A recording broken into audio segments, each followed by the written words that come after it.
Episode 5મો શ્રોતાઓ અને દર્શકોના ચરણ કમળ માટે જ્ઞાનરૂપી પુષ્પોનો ગુચ્છ સમર્પિત છે.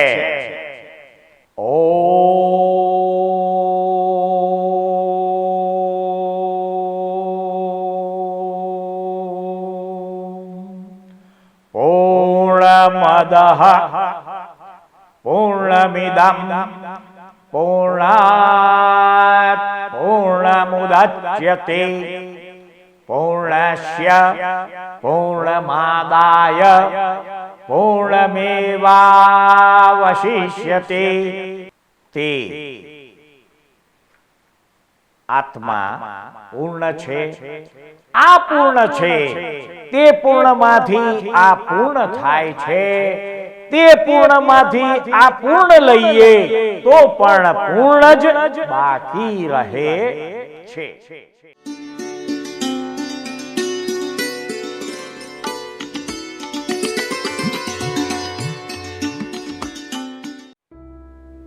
ભગવાનના શરીરમાં ક્યારેય પસીનો થતો નથી કે કોઈ પણ પ્રકારની દુર્ગંધ આવતી નથી.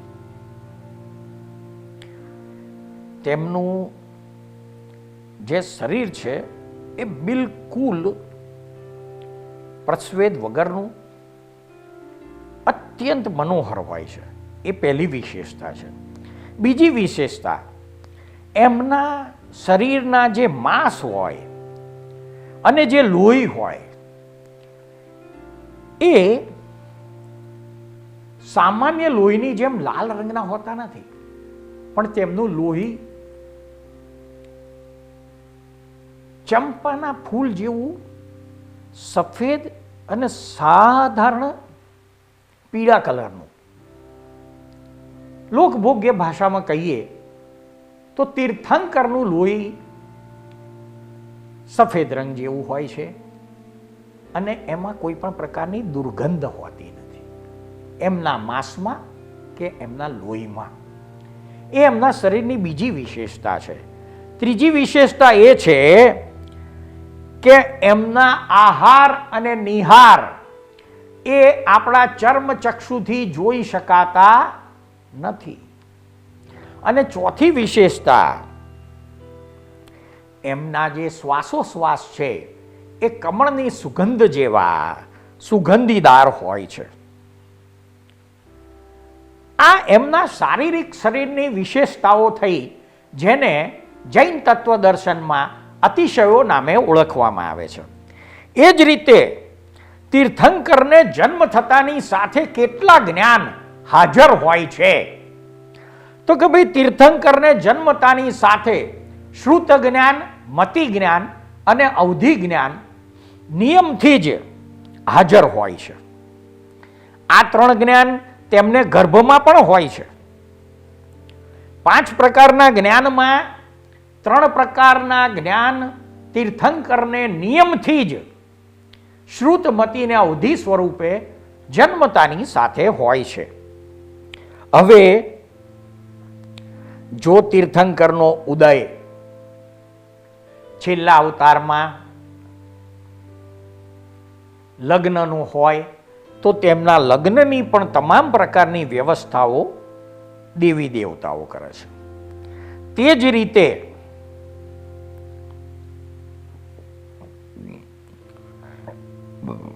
તીર્થંકર પરમાત્માનો રાજ્યાભિષેકનું કાર્ય પણ હંમેશા તમામ પ્રકારના દેવી દેવતાઓ જ કરતા હોય છે. તો કે ભાઈ તીર્થંકરની શારીરિક બળ કેટલું હોય? તો કે ભાઈ શારીરિક બળના વાત જ્યારે કરીએ ત્યારે એનું એક કોષ્ટક સમજવા જેવું છે કે 12 શૂરવીર યોદ્ધાઓનું બળ ભેગું કરીએ ને એટલું બળ એક આખલામાં હોય. એવા 10 આખલાનું બળ ભેગું કરીએ ત્યારે એક ઘોડામાં બળ હોય. એવા 12 ઘોડાનું બળ ભેગું કરીએ એટલું બળ એક પાડામાં હોય. એવું 50 પાડાનું બળ ભેગું કરીએ ત્યારે એક હાથીનું બળ થાય. એવા 500 હાથીનું બળ ભેગું કરીએ ત્યારે એક સિંહનું બળ થાય.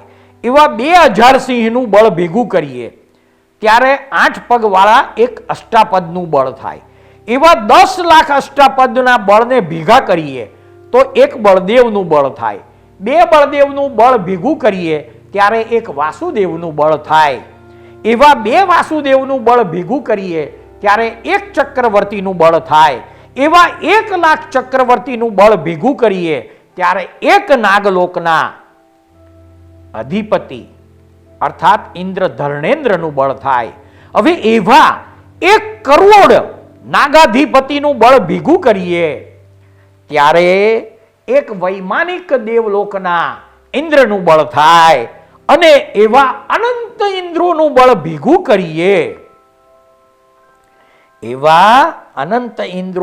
ભેગું કરીએ એટલું બળ માત્ર તીર્થંકરની એક આંગળીમાં હોય છે.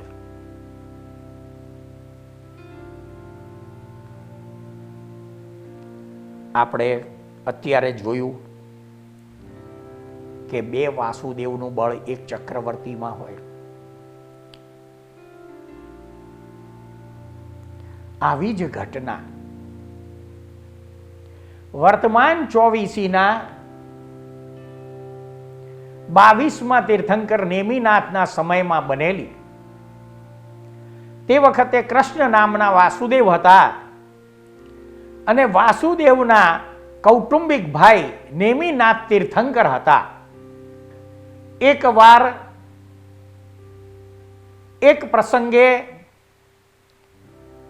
કૃષ્ણ વાસુદેવના અસ્ત્રાગારમાં નેમિનાથ પરમાત્મા પ્રવેશ કરે છે અને વાસુદેવનો શંખ વગાડે છે. વાસુદેવ શંખનો ધ્વનિ સાંભળતા જ આશ્ચર્યમાં પડે છે કે આ પૃથ્વી ઉપર મારો શંખ વગાડવાની શક્તિ કોની પાસે હોય? તરત દોડતા શસ્ત્રાગારમાં આવે છે. દ્વારપાળને પૂછે છે કે અંદર કોણ છે? દ્વારપાળ કહે છે તો તમારા ભાઈ નેમિનાથ ગયા છે. વાસુદેવ કૃષ્ણ શસ્ત્રાગારમાં અંદર જાય છે. નેમિનાથ ભગવાનને જુએ છે. છતાં એમને આશ્ચર્યની સાથે શંકા પણ જાય છે કે નેમિનાથ ભગવાન મારો શંખ કેવી રીતે વગાડી શકે? ભગવાનને તો જન્મતાની સાથે 3 જ્ઞાન હોય છે. શ્રુતમતીને અવધિ ભગવાન જાણી જાય છે કે આને શંકા ઉત્પન્ન થઈ છે. એટલે ભગવાન કૌતુક સ્વરૂપે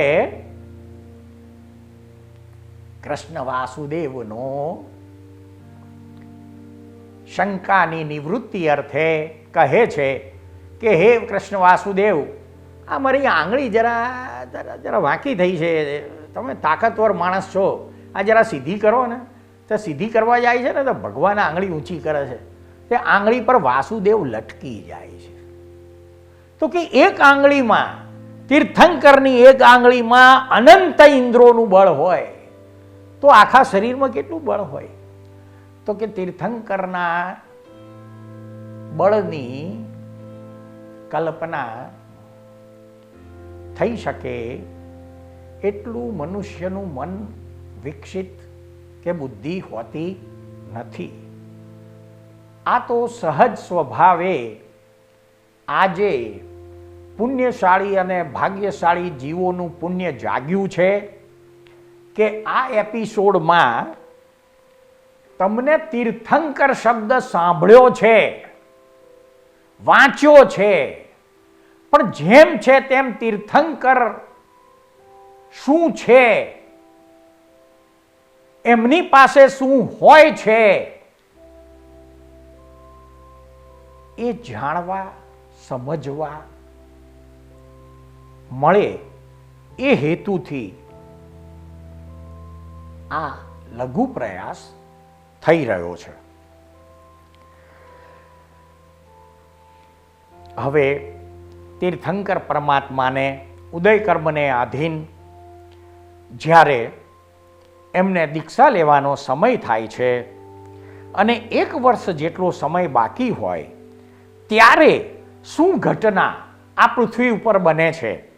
તો કે નિયમથી જ તીર્થંકર ભગવાનને દીક્ષા લેવાની હોય અને 1 વર્ષ બાકી હોય તો 1 વર્ષ પહેલા નિયમથી જ લોકાંતિક નામના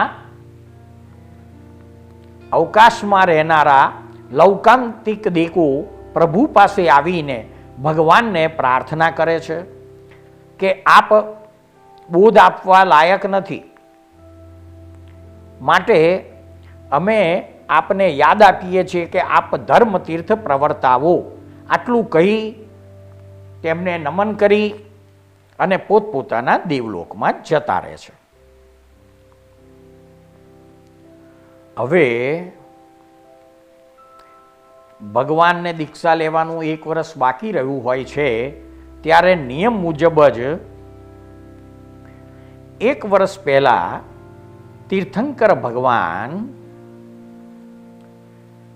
વર્ષી દાન અર્થાત 1 વર્ષ સુધી સુવર્ણનું દાન કરે છે અને ત્યાર પછી એ દીક્ષા લે છે. તો કે આ જે 1 વર્ષ સુધી જે સુવર્ણનું દાન કરવાનું છે એ કેવી રીતે તૈયાર થાય છે એ આપણે જાણીશું. તો કે ભાઈ તીર્થંકર ભગવાન દીક્ષા અંગીકાર કરવાનો સંકલ્પ કરે ત્યારે ઇન્દ્રનું આસન ચલાયમાન થાય. તીર્થંકર પરમાત્મા જે સોનામોરુનું દાન આપે છે તેની ગણતરી કઈ રીતે ગણાય છે તે બાબતે સમજાવવાનો લઘુ પ્રયાસ થાય છે. 4 મધુકરનો 1 સફેદ સરસવ થાય. 2 સરસવના દાણા બરોબર 1 અડદનો દાણો થાય. 2 અડદના દાણા બરોબર 1 વાલ ગણાય. 2 વાલના વજન બરોબર 1 રતી ગણાય. 16 રતીનો 1 માસો ગણાય. 16 માસાની 1 સોનામોર ગણાય. 30 સોનામોરનો 1 શેર ગણાય. 40 શેરનો 1 મણ ગણાય અને 40 મણનું 1 ગાડું. એવા 225 ગાડા ભરીને સોનામોરો તીર્થંકર પરમાત્મા દરરોજ દાન કરે છે. હવે આ કેટલી સોનામોરો દરરોજ દાનમાં થતી હોય એનું ગણિત રજૂ થાય છે. તો કે ભાઈ તીર્થંકર પરમાત્મા દીક્ષા અંગીકાર કરવાના હોય તેનાથી 1 વર્ષ પહેલાં દાનની શરૂઆત કરે છે. તો કે ભાઈ દરરોજ સવારે સૂર્યોદય થયા પછી 3 કલાક અને 45 મિનિટ સુધી દરરોજ 1,08,00,000 સોના મોર દાનમાં આપે છે. અને દરરોજનું આટલું દાન કરવાથી વર્ષના અંતે 3,88,80,80,00,000 સોના મોરોનું કુલ દાન થાય છે. હવે આ વર્ષમાં જે આટલી બધી સોના મોરોનું દાન થયું તેનું વજન કેટલું થાય? તો કે તેનું વજન 32,40,000 મણ થાય. હવે તીર્થંકર પરમાત્મા દરરોજ સવારે સૂર્યોદય પછી 3 કલાક અને 45 મિનિટ સુધી દાન આપે છે. ત્યારે દેવી દેવતાઓ કેવી વ્યવસ્થા ગોઠવે છે અને આ દાન મળનાર વ્યક્તિને શું શું લાભ થાય છે એ આપણે જાણીશું. તો કે ભાઈ તીર્થંકર પરમાત્મા સિંહાસન પર બેસી દાન આપે ત્યારે દાન આપતી વખતે પ્રભુના હાથમાં વૈમાનિક દેવલોકનો પ્રથમ દેવલોકનો ઇન્દ્ર સૌધર્મેન્દ્ર આ સોના મોરો પ્રભુના હાથમાં અર્પણ કરે છે કે જેથી પ્રભુને શ્રમ ના પડે. બીજા દેવલોક નો ઇન્દ્ર ઈશાનેન્દ્ર હાથમાં સોનાની યષ્ટિકા લઈને ઊભો રહે છે. તે 64 ઇન્દ્રો સિવાય બીજા દેવોને દાન લેતા અટકાવે છે અને દાન લેનારનું જેવું ભાગ્ય હોય અર્થાત નસીબ હોય એવી જ માગણી દાન લેનાર પાસે કરાવે છે. ભવનવાસી દેવલોકના બંને ઇન્દ્રો ચર્મેન્દ્ર અને બલિન્દ્ર પ્રભુની મુઠ્ઠીમાં રહેલી સોના મોહરો દાન લેનારની ઈચ્છા અનુસાર એટલે કે એના પ્રારબ્ધ અનુસાર વધઘટ કરે છે. સમજો કે દાન લેનારના ભાગ્યમાં 40 સોના મોરો છે અને પરમાત્માના મુખેથી 44 સોના મોરો દાન લેનારના હાથમાં આવી છે તો 4 સોના મોરની વધઘટ કરવાનું કામ ભવનવાસીના જે 2 ઇન્દ્રો ભગવાન પાસે ઊભા છે એ ગોઠવે છે અને પેલાના ભાગ્યમાં છે એટલી જ એને પ્રાપ્ત થાય છે. બીજા ભવનપતિ દેવો ભરતખંડમાં જન્મેલા મનુષ્યોને પ્રભુના હાથનું દાન લેવા માટે ત્યાં ખેંચીને લાવે છે. વાણવ્યંતર દેવતાઓ દાન લઈને જનારા માણસોને ચોર લૂંટારાથી રક્ષણ કરી સુખ સમાધિએ તેમના નિશ્ચિત સ્થાને પહોંચાડવાનું કામ કરે છે. અને જ્યોતિષ્ક દેવો શું કરે?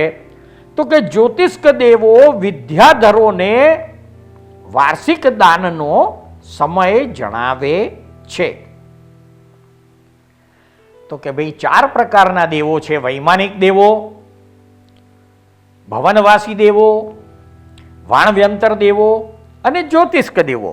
તો કે ભાઈ આ 4 પ્રકારના દેવો ભગવાનના દાનના સમયે આ પ્રકારની વિશિષ્ટ સેવાઓ પૂરી પાડે છે.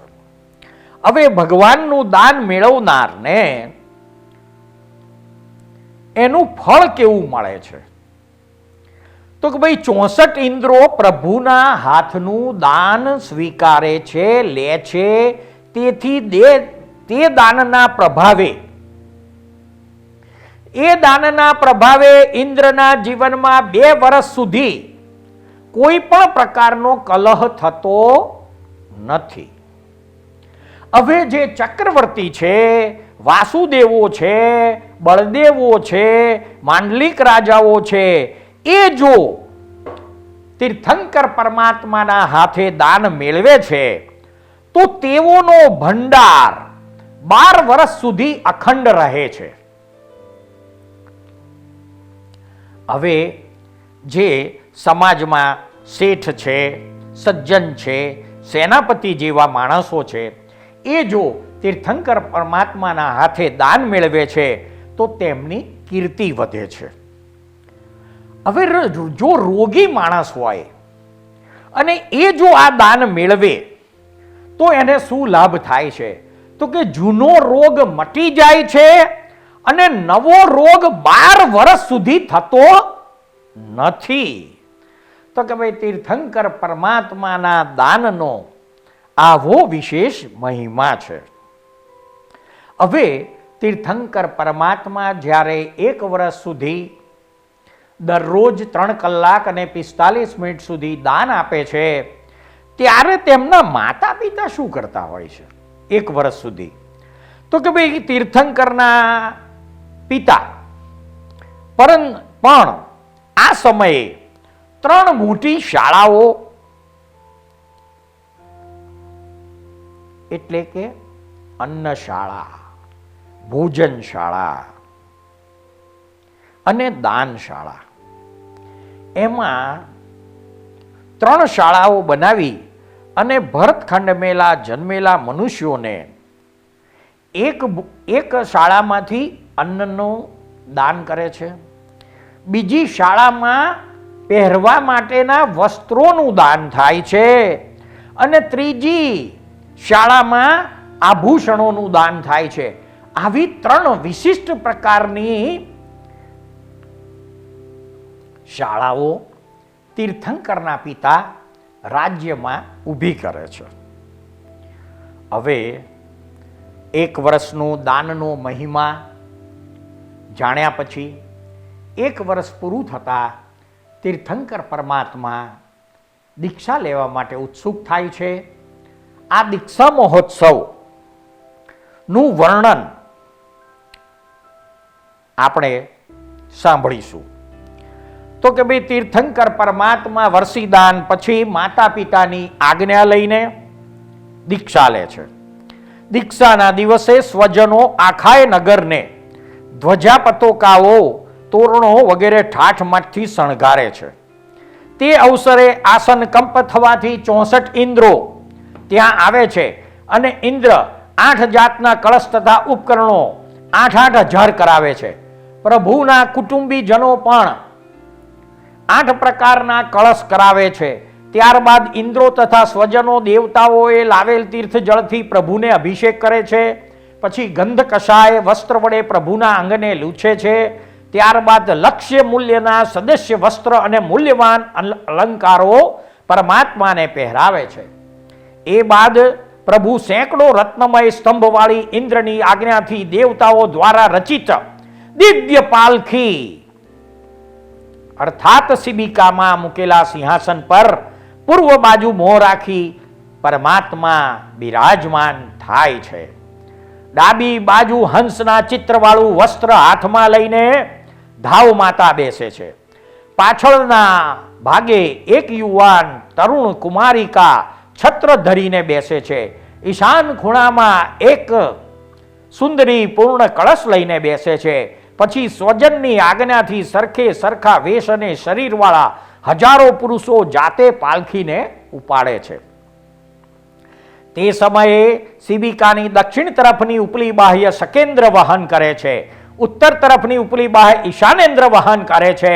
દક્ષિણ તરફની નીચલી બાહ્ય ચામરેન્દ્ર અર્થાત ભવનપતિ દેવોનો ઇન્દ્ર અને ઉત્તર તરફની નીચલી બાહ્ય ભવનપતિ દેવોના બીજા ઇન્દ્ર બલિન્દ્ર વહન કરે છે.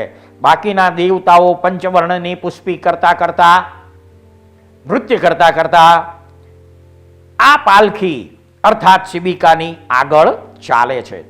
આવા ભવ્ય દિવ્ય અને અલૌકિક મહોત્સવથી પ્રભુ દીક્ષા લેવા નીકળે છે. ત્યારે નગરજનો અને અન્ય મનુષ્યો તેમની વિવિધ પ્રકારે સ્તુતિ કરે છે અને તેમની સાથે ચાલતા વનમાં આવે છે. ત્યાં અશોક વૃક્ષ નીચે પાલખી ઉતારવામાં આવે છે. પ્રભુ તેમાંથી બહાર નીકળી આભૂષણો ઉતારે છે. તે સમયે કુળની વડીલ સ્ત્રી હંસના લક્ષણવાળા વસ્ત્રમાં તે આભૂષણો લઈ લે છે. આભૂષણો ઉતાર્યા બાદ એક મુષ્ટિથી તીર્થંકર પરમાત્મા પોતાના દાઢી અને મૂછના અને 4 મુષ્ટિથી મસ્તકના કેસનો લોચ કરે છે. 5 ઇન્દ્રિય તથા 4 કસાય એમ 9 પ્રકારના ભાવ લોચ કરે છે અને કેસના ત્યાગરૂપ 10મો દ્રવ્ય લોચ કરે છે. વૈમાનિક પ્રથમ સૌ ધર્મ દેવલોકનો શકેન્દ્ર તે વાળ લઈને પ્રભુને જાણ કરીને ક્ષીરસાગરમાં તે કેસ પધરાવીને તરત જ પાછો ત્યાં આવે છે. ત્યારબાદ લક્ષ મૂલ્યનું દેવદુષ્ય વસ્ત્ર ઇન્દ્ર પ્રભુના ખભા ઉપર મૂકે છે. ત્યારબાદ પ્રભુ નમો સિદ્ધાણમ બોલી સામયિકનો પાઠ ભણે છે. આ રીતે ચારિત્ર લીધા બાદ તુરત જ પ્રભુને ચોથું મન પર્યવ જ્ઞાન ઉપજે છે. સંયમ લીધા પછી પ્રભુ તે જ દિવસે વિહાર કરે છે અને દેવતાઓ પાછા ફરતા નંદીશ્વર દીપે જઈ ત્યાં 28 મહોત્સવ કરી પોતપોતાના સ્થાન પ્રત્યે પાછા જાય છે.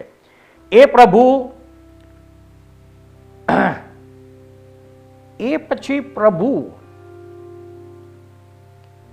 દીક્ષા લીધા પછી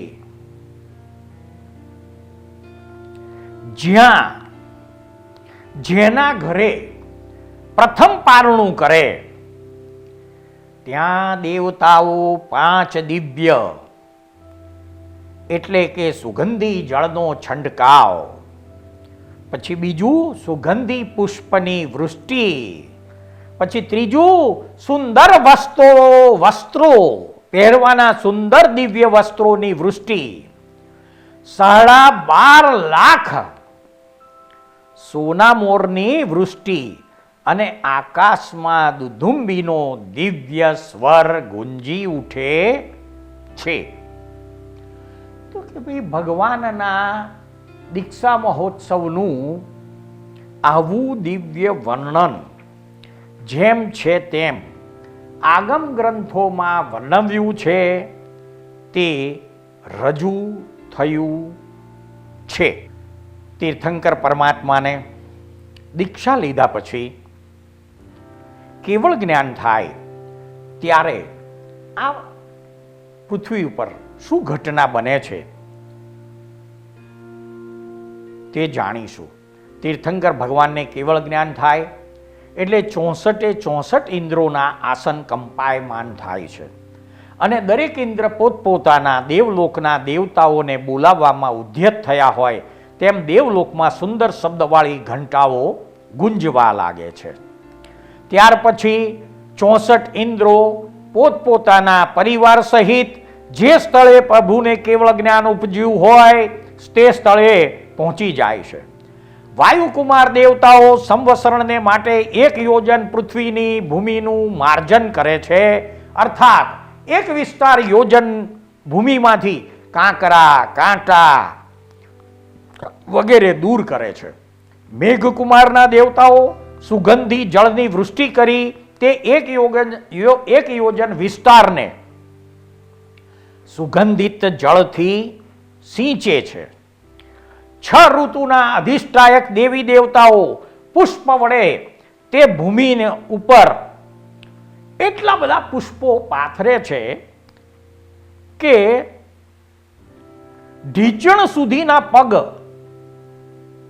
પુષ્પોની અંદર ખૂંપી જાય એટલા બધા પુષ્પોની વૃષ્ટિ કરે છે.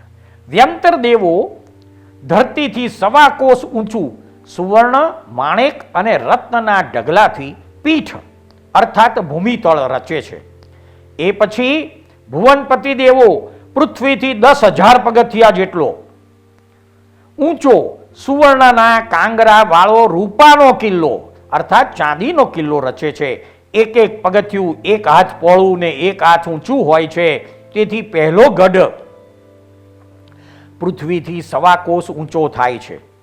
તે રૂપાના કિલ્લાની ભીત 500 ધનુષ્ય પ્રમાણ જાડી અને 33 ધનુષ અને 32 આંગળ પહોળી હોય છે. આ કિલ્લામાં 4 પૂતળીઓ અને 8 માંગલિકવાળા 4 દ્વાર હોય છે. કિલ્લાના 4 ખૂણે જમીન ઉપર વાપિકા રચે છે. પહેલા ગઢના પૂર્વ દ્વાર ઉપર તુંબર નામે દેવ દ્વારપાળ હોય છે. પશ્ચિમ દ્વારે કપાળી નામે કપાળી નામનો દેવ દ્વારપાળ હોય છે. ઉત્તર દ્વારે જટા મુકુટધારી નામે દેવ દ્વારપાળ હોય છે. પહેલા ગઢની મધ્યમાં 4 દ્વાર પાસે સરખી ભૂમિ હોય છે. આ ગઢમાં અંદર દેવતાઓના તથા મનુષ્યોના વાહનો હોય છે. સૃષ્ટિના અદ્ભુત રહસ્યો નામાભિધાનથી અલંકૃત થયેલી સિરિયલના એપિસોડમાં રજૂ થયેલી વાણીને શાંતિથી ધીરજપૂર્વક સાંભળનાર પ્રત્યેક શ્રોતાનો તથા આ સિરિયલ નિહાળનાર પ્રત્યેક દર્શકોનો અમો સાચા અંતસ્કરણપૂર્વક આભાર માનીએ છીએ. જય સચ્ચિદાનંદ. श्री सर्वात्रि अतिशय व्यक्ता जय तीर्थंकर तीर्थागमा त्रिकाळे नमारिहन्ताणां स्थावर जंगम स्वस्थात्मा.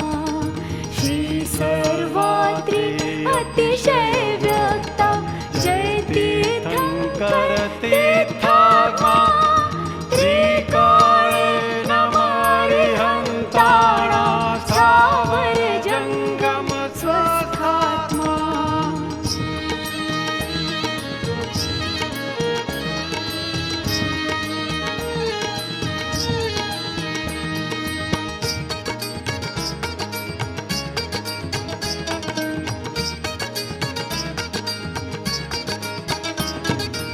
અભ્યંતર સ્વૈ શક્તિ ગુણોધર દેહની સાથે સિદ્ધબ્દા અનંત દર્શન અનંત જ્ઞાનમ સ્વચરિત્રે વીર્યવતા. જન્મે ત્યારે રૂપલ સૌરભ મળમૂત્રાદિ રહિત પિંડ શ્વેત રક્તને અતુલ બળધર પરસેવોના પ્રસવે જિન.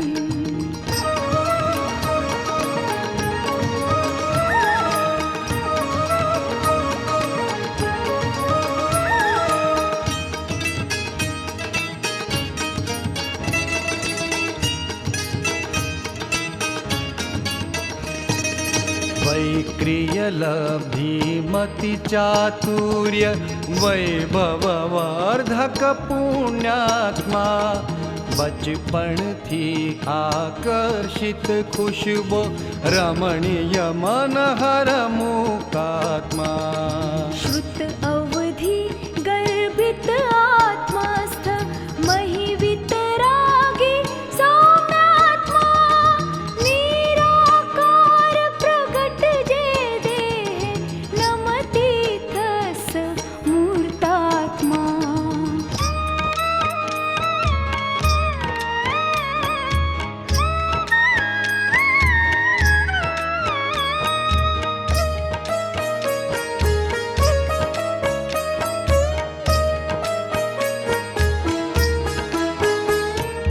કેવળ જ્ઞાન પછી તે અતિશય કાયા પડછાયા વિહીન આંખોના પલકારા હોય ચાર દિશામાં મુખારવિંદ.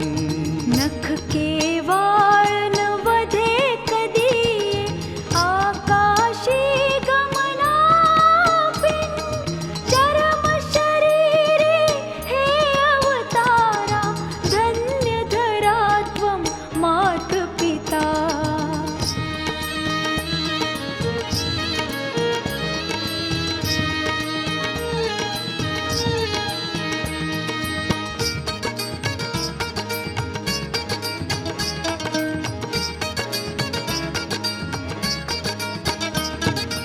સિદ્ધાણમ થાશે તે પહેલા તીર્થમ કરશે મોક્ષાત્મા ધરતી ઉપર આવે ન પાછા થઈ ગયા જે સિદ્ધાત્મા સાકારી રૂપે પ્રત્યક્ષા અરિહંતો છે દિવ્યાત્મા ચાર ગતિથી નમસ્કૃતા હે જય હો પરમાત્મા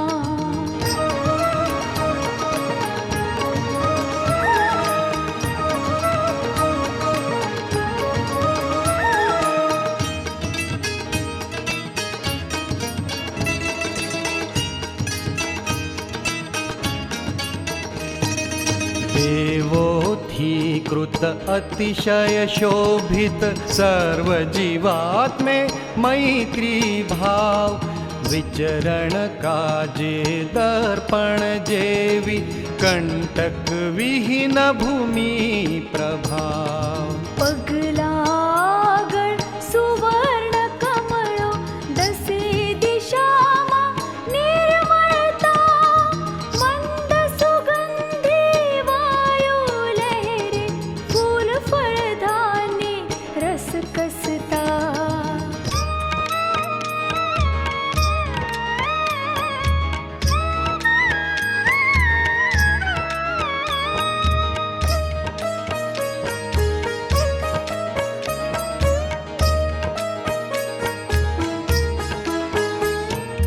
આગળ ચાલે ધર્મ ચક્ર ને મંગળ કરતા દ્રવ્યેત્રી જે જીવ પેઠા સમો શરણમાં પ્રાકૃત ભાવો વિસરેજી મધુરમ મધુરી દેશનાસ્ખલ આવરણ ભેદક શ્રીવાણી હિત મિત પ્રીત કર શીતલ શાંતલ લોકાલોકે ઉજિયારી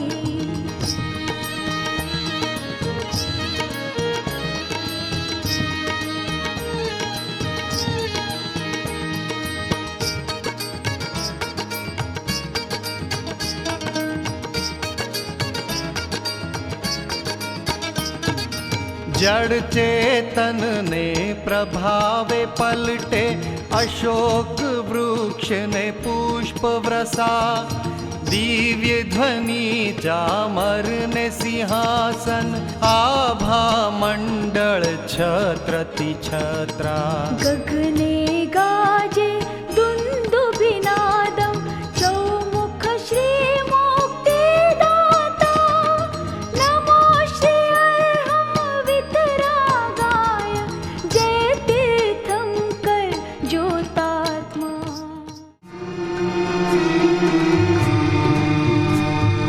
આ દુનિયામાં સર્વે જીવને સુખ ને શાંતિ હુજૂરે આ દુનિયામાં સર્વે જીવને સુખ ને શાંતિ હુજૂરે